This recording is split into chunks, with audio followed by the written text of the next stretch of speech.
Assalamualaikum warahmatullahi wabarakatuh. Halo teman-teman semua, perkenalkan nama aku Andila Pramatiasari dengan NPM A1G024009. Dosen pengampu aku adalah Bapak Muhammad Kristiawan.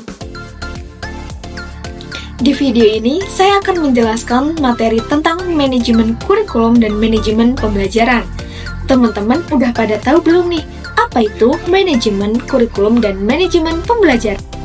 Menurut Undang-Undang Nomor 20 Tahun 2003 tentang Sistem Pendidikan Nasional, kurikulum adalah seperangkat rencana dan pengaturan mengenai tujuan, isi, dan bahan pelajaran serta cara yang digunakan sebagai pedoman penyelenggaraan kegiatan pembelajaran untuk mencapai tujuan pendidikan tertentu.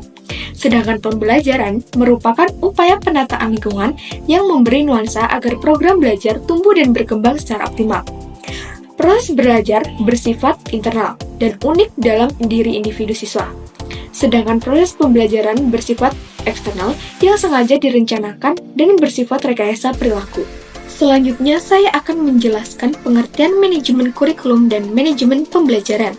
Manajemen kurikulum dan pembelajaran adalah proses perencanaan, pengorganisasian, pelaksanaan, dan evaluasi kegiatan pendidikan dalam rangka mencapai tujuan pendidikan yang telah ditetapkan, serta mengatur, mengorganisasi, dan mengelola sistem pendidikan.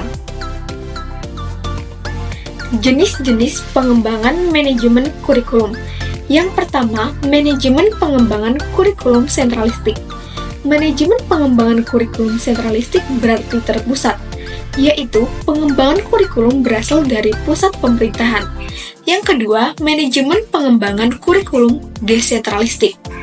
Dalam manajemen kurikulum desentralistik, penyusunan desain, pelaksanaan, dan pengendalian kurikulum, evaluasi, dan penyempurnaan dilakukan secara lokal oleh satuan pendidikan. Beberapa model yang menggambarkan hubungan antara kurikulum dan pembelajaran yaitu sebagai berikut. 1. Model dualistis. Pada model ini, kurikulum dan pembelajaran terpisah. Keduanya tidak bertemu. Yang kedua, model berkaitan. Dalam model ini, kurikulum dan pembelajaran dianggap sebagai suatu sistem yang keduanya memiliki hubungan. Yang ketiga, model konsentris. Pada model ini, kurikulum dan pembelajaran memiliki hubungan dengan kemungkinan kurikulum bagian dari pembelajaran atau pembelajaran bagian dari kurikulum. Yang keempat, model siklus. Model ini menggambarkan hubungan timbal balik antara kurikulum dan pembelajaran. Keduanya dianggap saling mempengaruhi. Fungsi manajemen kurikulum. 1. Meningkatkan efisiensi pemanfaatan sumber daya kurikulum. 2. Meningkatkan keadilan dan kesempatan pada siswa untuk mencapai hasil yang maksimal. 3. Meningkatkan relevansi dan efektivitas pembelajaran sesuai dengan kebutuhan peserta didik maupun lingkungan sekitar. Yang keempat, meningkatkan efektivitas kerja guru maupun siswa. Yang kelima, meningkatkan partisipasi masyarakat dalam pengembangan kurikulum. Tujuan perencanaan kurikulum pembelajaran. 1. Sebagai pedoman penyelenggaraan kegiatan pembelajaran. 2. Untuk mencapai tujuan pendidikan tertentu. 3.